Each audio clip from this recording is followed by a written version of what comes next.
আমরা ছোট্ট একটি এলাকায় আসছি। একদমই এখানে 70টা ফ্যামিলি থাকে, মানে পুরো এলাকাটা জুড়ে মাত্র 70টা ফ্যামিলি এখানে বসবাস করে। এই পাশে আরও গ্রাম আছে, আসলে আমরা পুরোভাবে আপনাকে দেখাতে পারতেছি না। এই ভিডিওটি করার কারণ হলো অনেকেই বলে যে আসলে আমরা এখানে ঘুরতে আসছি, তো আপনাদের কাছে দেখানোর উদ্দেশ্য, এই ভিডিওটা করার উদ্দেশ্য। ওই দেখতে পাচ্ছেন ছোট্ট একটি বাসা, দরজায় একজন বসে আছে। ছোট্ট একটি গ্রাম, ছোট্ট একটি আপু, নদীর পানি এদিক দিয়ে বয়ে আসছে। তো আমরা একটু আপনাদের দেখাবো এই এই ফ্যামিলিগুলো যেখানে থাকে, যে 70টা ফ্যামিলি এখানে বসবাস করে, সেই ফ্যামিলিগুলো একটু দেখাবো আপনাদেরকে। এখানে ভালোও আছে, খারাপও আছে।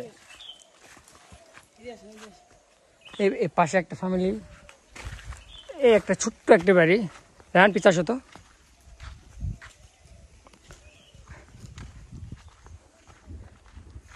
পাশে আরও ফ্যামিলি আছে,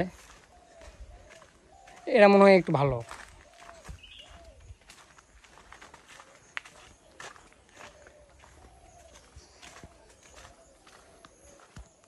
ছোট্ট একটি এলাকা, আপনারা যারা ঘুরতে আসতে চান ঘুরতে আসতে পারবেন। আমি ভিডিও শেষে একদম ইন টোটাল নাম দিয়ে দেবো। এখানে আসলে নাম বলতে পারতেছি না, আমি লিখে দেবো নিচে নিচে খেয়াল করবেন। এই যে এলাকাটি দেখেন, অল্প কয়েকটা বাড়ি, কিন্তু বাড়িগুলো মার্শাল্লাহ সুন্দর। আসলে পাহাড়িদের বাড়ি, আমরা যারা উত্তরবঙ্গে থাকি বা ঢাকায় থাকি, তাদের তো আসলে সবসময় ইট 5তলা 10তলা করার চিন্তা ভাবনা। আর এনাদের কথা হলো ছোট্ট একটি বাড়ি হবে যেন আমরা সুখে শান্তিতে থাকতে পারি। বেশি চাহিদা নাই আমাদের, তো ভাই চাহিদা শেষ নেই। ছোট্ট ছোট্ট বাড়ি,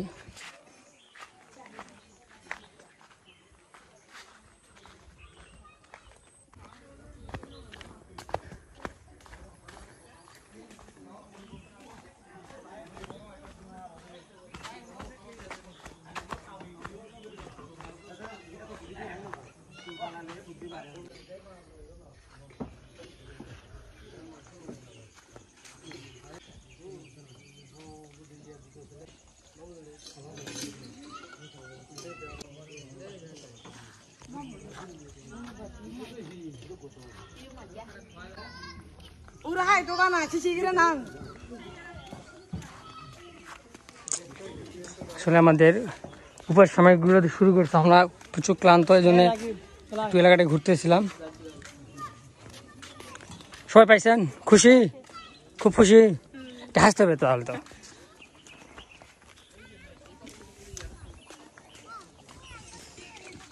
এটার নাম মেরন, লম্পা চড়া। অনেকের নাম শুনছেন মেরন, কিন্তু লম্পা চড়া এই নামটা আমি কখনো শুনে নাই, আমার ফার্স্ট টাইম শোনা। আল্লাহ কখন কোথায় কাকে নিয়ে আসে সেটা আসলে বলা যায় না। যাও, খুশি? আসলে ওনারা অনেক খুশি।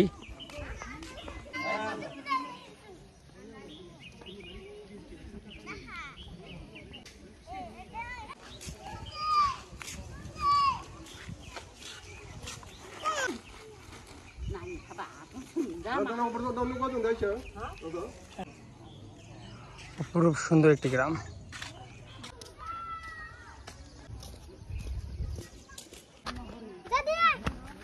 এনারা আমাদের উপহার সামগ্রী আসলে দেখানো উচিত না, তারপরেও দেখাতে বাধ্য হচ্ছি, যে এলাকাটি যেন আরও মানুষ উপকার করতে আসে।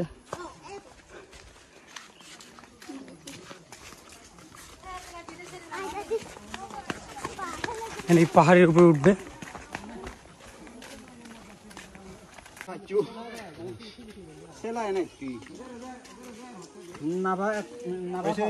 আপনারা খুশি তো?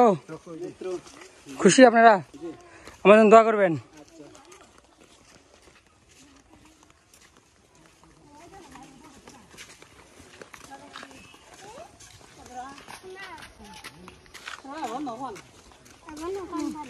এরা এখান থেকে পাহাড়ে উঠে উঠবে। খুবই ক্লান্ত। এই ভিডিওটা করলাম কারণ একটাই, যে আসলে মানুষকে দেখানোর জন্য যে আসলে এই এলাকাটি কতটা দরিদ্র, আমরা তো কিছু করতে পারিনি, সামান্য কিছু করছি। আপনারা যারা এর চেয়ে বেটার কিছু করতে পারবেন, যাক যে কিছু করুন না কারণ আপনারা অবশ্যই এনাদের পাশে আসবেন। এনাদের একটা যে হাসি, এটা লাখ টাকার সমান। আমরা শুধুমাত্রই মানুষের ভালোবাসা পাওয়ার জন্যই এত কিছু করা। তো আপনারা যারা আমাদের হেল্প করছেন, আসলে আপনাদের ভাষা নেই যে কীভাবে আপনাদের ধন্যবাদ জানাবো। আর আমাদের সেরা কর্মীরা, আমাদের ছোট ভাই বড় ভাই, তারা রাস্তাঘাটে টাকা উঠাইছেন বা আমরা সবাই উঠাইছি। আসলে এটা রাস্তা পাওয়ার নাই, তারা আসলে মন খারাপ করারও কিছু নাই। আমরা এখানে যত কম আসতে পারবো তত ভালো। আর আমরা কিন্তু এখানে একটা কথা বারবার বলতেছি, আমরা কিন্তু নিজস্ব টাকা দিয়ে এখানে আসছি, নিজস্ব চাঁদা তুলে সব কিছুই। কারণ আমরা কখনোই চাইনি যে হলো এই ত্রাণের টাকা দিয়ে আমরা আসবো। আমরা মোট আসছি 7-8 জন যদি ত্রাণের টাকা দিয়ে আসি অনেক টাকা খরচ হবে। এই জন্য আমরা নিজেদের চাঁদা তুলে আমরা আসছি। আর আপনারা যেভাবে আমাদের পাশে ছিলেন এবং থাকবেন, আশা করছি সামনে এরকম আমরা যেন আরও ভালো ভালো কাজ করতে পারি, এটুকুই আশা আপনাদের কাছে। সবাই আমাদেরকে হেল্প করবেন।